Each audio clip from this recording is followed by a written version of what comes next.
Then I went again. Well, he said the spiritual dimension. How precious and how beautiful. The end of 41. I was quite upset I didn't have a sweet 16. I said to this man,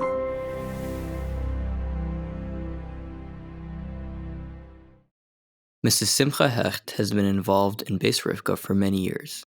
For the past 4 years, she's been teaching Chumash and Parsha in the high school. Mrs. Hecht shares about her encounter with the Rebbe and her journey of coming to Lubavitch. My name is Simcha Hecht. I was born in Burma in 1960. The situation for the Jewish people at that time was not as it was previously, and all the Jews were leaving. So we left, and when I was a year old, we came to London, and I grew up in London.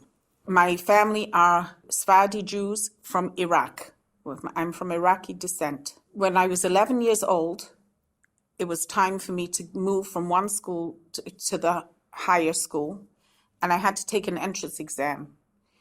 And I failed the entrance exam. And Dr. Grunfeld, Oliver Shalom, he did me a tremendous favor. He was the headmaster of Hasmonean, and he told me and my mother, I'm really sorry. The policy of the school is if you fail the entrance exam, you cannot come to school. So now my parents were left with a dilemma. What should they do? They didn't want to send me to a co-ed school, for sure. They didn't want to send me to like Satmar or Yesod Torah, which were like Chassidish schools. So the only choice they had was to send me to Lubavitch. So Baruch Hashem, I was zeicha to go to Lubavitch, and to Dr. Grunfeld, I'm eternally grateful. And Tavshin Lamed Tes, after Tishrei, the Rebbe was seeing everybody for Yechidus who had come for Yontiv, and that is the first time I had an actual Yechidus where I went into the Rebbe's room. The Rebbe had instructed the Maskiris to give Tanyas that the Rebbe had signed to the men who came in for Yechidus, and to the women who came in for Yechidus. They got a siddur. There were a lot of people who were very distraught that even though I was calling myself a Lubavitcher Chassidister, and I was full-fledged going to Farbrengens at 2:30 in the morning in England, it bothered them that I would not change my nusach. And the reason why I would not change my nusach was because my parents were not comfortable with me leaving the minhagim of my family. I was already not eating gebroks on Pesach. So I did not want to cause them unnecessary admas nefesh.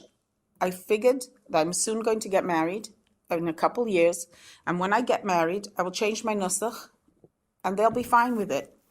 And people were saying to me, if the Rebbe tells you to go and get a siddur, it means that the Rebbe wants you to change your nusach. So when I went into Chiddush, and I gave the Rebbe my pan, and the Rebbe gave me a bracha for everybody that's written there and for myself.